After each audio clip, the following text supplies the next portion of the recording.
Bismillahirrahmanirrahim. Həm Sinan ağanın nəzərinə görə, həm Xamneyə ağanın nəzərinə görə bir şər'i məsələni izah etmək istəyirəm. Məsələ də bundan ibarətdir ki, aya banklardan kredit pul götürmək icazəlidir ya yox? Bir halda ki, bank bizdən bu pulu geri aldıqda artıqlaması ilə alır. Məsələn, fərz edək ki, biz bankdan birdən 2000 manat kredit pul götürsək, bank bu pulu bizdən geri aldıqda 2200 manat alır. Yəni 200 manat artıq alır. 1000 manat biz bankdan pul götürsək, bank bizdən 1100 manat alır. 100 manatı artıq alır. Aya bu halda banklardan kredit götürmək icazəlidir ya yox? Baxın, Xamneyə ağanın nəzərinə görə bu cür banklardan pul götürmək olmaz, icazəli deyildir, haramdır.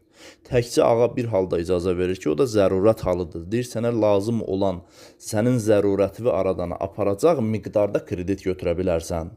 Diqqət elədiniz. Məsələn, fərz edək ki, mən gecə yatdım, səhər durdum, gördüm ki, kör bağırsağım partlayıb. Bunun da əməliyyata ehtiyacı var. Əməliyyat da eləməsəm, həyatım təhlükədədir, vəfat eləyə bilərəm. Diqqət elədiniz. Evimdə də pulum yoxdur, dost-tanışdan borc da ala bilmədim, heç nə sata bilmədim ki, ta gedəm kör bağırsağımı əməliyyat eləyəm. Deyir, bu halda gedib banklardan pul götürə bilərsən. Sənin kör bağırsağının əməliyyatına nə qədər ehtiyacı var? 2000 manat. Deyir, 3000 manat götürə bilməzsən, 2000 manat götür.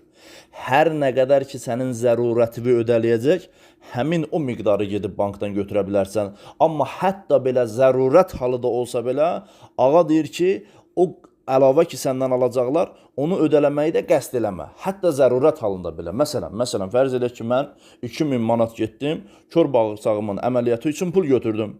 Və mən də bilirəm ki, bu bank məndən 2200 manat alacaq. Diqqət elədiniz. Deyir, sən o 200 manatı deyinən ki, mən ödələməyəcəm.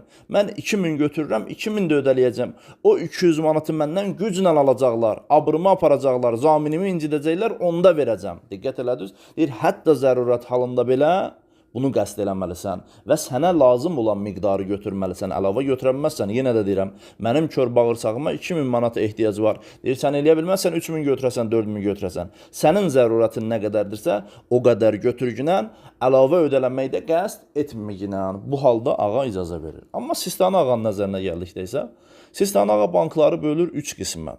Birinci növ banklar bundan ibarətdir ki, dövlət bankıdır, yəni səhmiyyənin pulun hamısı dövlətindir. İkinci növ banklar bundan ibarətdir ki, müştərək bankdır. Məsələn, fərz edək ki, səhmiyyənin bankda olan pulların bir miqdarı dövlətindir, bir miqdarı bir imkanlı bir şəxsindir. Üçüncü növ banklar bunlardır ki, əhli banklar, yəni şəxsi banklardır. Bir şəxs, məsələn, imkanlı bir şəxs bank açıb. Pulun hamısı bunundur. Diqqət elədiniz. Sistani ağa deyir ki, birinci və ikinci növ banklardan, yəni dövlət bankından və müştərək banklardan kredit götürməyin heç bir eybi yoxdur, icazəlidir. Hətta belə bilsən ki, məndən əlavə alacaq. Amma məchulul malik ünvanı ilə, yəni sahibi bilinməyən puldur. Sahibi bilinməyən puldur, bu ünvandan götürür. Mən bu pulu götürürüm, sahibi məlum deyil. Sahibi bilinməyən pulun sahibi kimdir? Hakim-i şər. Hakim-i şər də Sistani ağa deyir ki, məndə möminlərə icazə vermişəm, getsinlər, götürsünlər. Hətta bilsələr ki, belə artıq ödələyəcəklər. Diqqət elədiniz, yenə də deyirəm. Sistani ağa deyir ki, dövlət bankından və müştərək banklardan kredit götürməyin eybi yoxdur. Amma məchulul malik ünvanı ilə götürsünlər.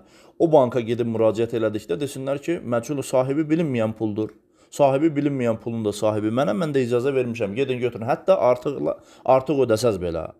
Üçüncü növ banklar bundan ibarətdir ki, şəxsi banklar, yəni səhmiyyənin hamısı bir şəxsindir. Bu banklardan Sistani ağa kredit götürmək icazə vermir. Bunu da nəzərinizə çatdırım. Hal-hazırda lombardlar ki vardır, onlardan qızıl qoyurlar, məsələn, hər hansı bir əşya qoyurlar, pul götürürlər. Xamneyə ağa bu banklardan pul götürməyə icazə vermir. Yenə də deyirəm, təkcə zərurət halında icazə verir, necə ki banklarda icazə vermişdir.